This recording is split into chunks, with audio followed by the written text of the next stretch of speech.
રાજ્યના અનેક વિસ્તારોમાં પડેલા કમોસમી વરસાદ બાદ ખેડૂતોની હાલત અત્યંત કફોડી બની ગઈ છે. વરસાદના કારણે મગફળી, કપાસ અને અન્ય પાકોને ભારે નુકસાન પહોંચતા ખેડૂતો આર્થિક સંકટમાં સપડાયા છે. સરકાર દ્વારા નુકસાનના સર્વે બાદ ટૂંક સમયમાં સહાયની જાહેરાત થઈ શકે તેવી પણ ચર્ચા છે. ત્યારે કોંગ્રેસ નેતા પૂજા વંશે સરકારને 5 માંગો પૂરી કરવા માટે અલ્ટિમેટમ આપ્યું છે. શું છે સમગ્ર વિગત, આવો વિગતવાર જોઈએ. નમસ્કાર, હું છું જયદેવસિંહ વાઘેલા. આપ જોઈ રહ્યા છો વીઆર લાઈવ ન્યૂઝ. કોંગ્રેસે સરકાર પાસે માત્ર સહાય જ નહીં પરંતુ ખેડૂતો માટે દેવા માફી કરવાની માંગ ઉઠાવી છે. કોંગ્રેસ નેતા પૂજા વંશે જણાવ્યું કે ખેડૂતોની હાલત અત્યંત કરુણ છે અને સરકાર સમયસર સહાય ન આપવાથી તેમને મુશ્કેલીઓમાં વધારો થઈ રહ્યો છે. પૂજા વંશે સરકાર સમક્ષ 5 મુખ્ય માંગો મૂકી છે.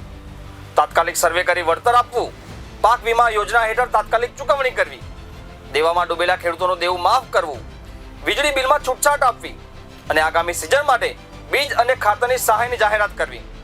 તેમણે વધુમાં કહ્યું કે જ્યારે ઉદ્યોગપતિઓનું દેવું માફ થઈ શકે છે ત્યારે ખેતરમાં હાડમાર કરનાર ખેડૂતને કેમ નહીં. શું કહ્યું પૂજા વંશે, આવો સાંભળીએ. કરવા, ખેડૂતો માટે જૂની વીમા યોજના અમલમાં મૂકવા, પ્રધાનમંત્રી ફસલ વીમા યોજના જાહેરાત કરે છે. આપનો વાકેફ તો વહીવટી શાસન કર્યું હતું,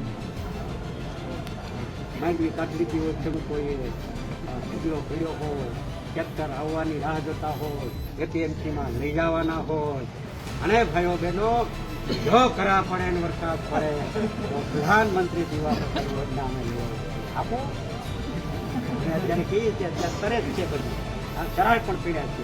એટલે વીમા યોજના અમલમાં મૂકવા, ખેડૂતોને તાત્કાલિક નુકસાનીના વળતર માટે વિશેષ રાહત પેકેજ આપવા, ટેકાના ભાવે ખરીદીના માપદંડોમાં ફેરફાર કરવો. માપદંડ જે નક્કી કર્યા છે એમાં મોટાભાગના ખેડૂતોની ટેકાના ભાવે રિજેક્ટ થાય, એટલે એના માપદંડમાં સુધારો કરે. હાલની પરિસ્થિતિને ધ્યાનમાં રાખવી, કારણ કે વાતાવરણ ભેજવાળું છે અને હજી માની લો કે પરસેબે રેપ થાય એટલે કદાચ મને લાગે છે કે ઉપરવાળાને સંતોષ કદાચ ન થયો હોય ને એમ થાય કે હજી પધરાવવું છે.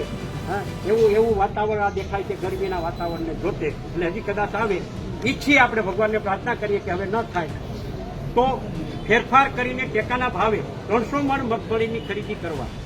શિયાળુ પાકના સમયે અત્યારે રવિ પાક કરવાની તૈયારી ચાલે છે. ખેડૂતોને જોઈએ ત્યારે ખાતર તથા બિયારણ આપવા. એની સાથોસાથ દરિયા કિનારે ગીર સોમનાથ જિલ્લામાં બંદરો પણ આવેલા, વેરાવળથી લઈને માઢવાડથી લઈને ધામળેથી લઈને બેટ દ્વારકાથી લઈને પછી આપણે નવા બંદર, વણાકબારા, નવા બંદર, સિમ્બર, રાજપરા. તો માછીમાર ભાઈઓને પણ વ્યાપક પ્રમાણમાં નુકસાન થયું છે. એટલે માછીમારોને થયેલ નુકસાનીની સહાય ચૂકવવા, જમીનના ભાગમાં ખેડવા માટે લીધી હોય તેવા વ્યક્તિઓને સહાય ચૂકવવા. એટલે ધિરાણો જે લીધા છે એ ધિરાણો માફ કરવા, જમીનની મર્યાદા દૂર કરવી. અમારો આગ્રહ છે કે 1 હેક્ટર 2 હેક્ટર જમીનની મર્યાદા ન રહે.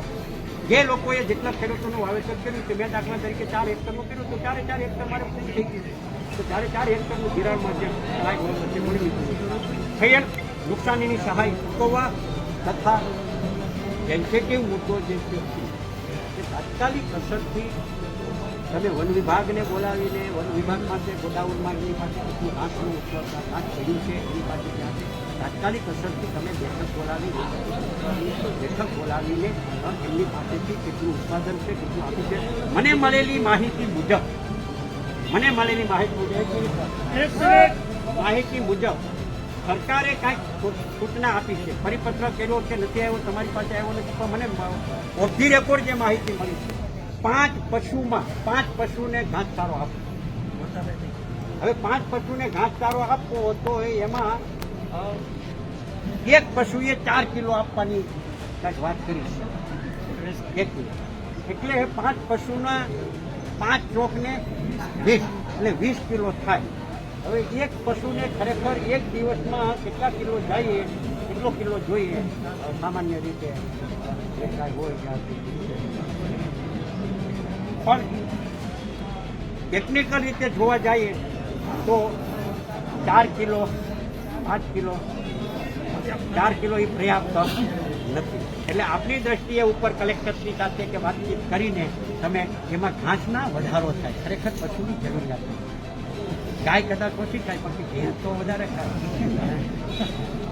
ભેંસ વધારે ખાય તો એને કંઈ 5 કિલો એને પોસાય નહીં આખા દિવસનું. એટલે એટલે ઘાસચારામાં ઓલામાં થાય. પછી આપ આ વિષય પર શું કહેવા માંગો છો અમને નીચે કોમેન્ટ બોક્સમાં જરૂરથી જણાવજો. ત્યાં સુધી મને આપશો રજા. નમસ્કાર.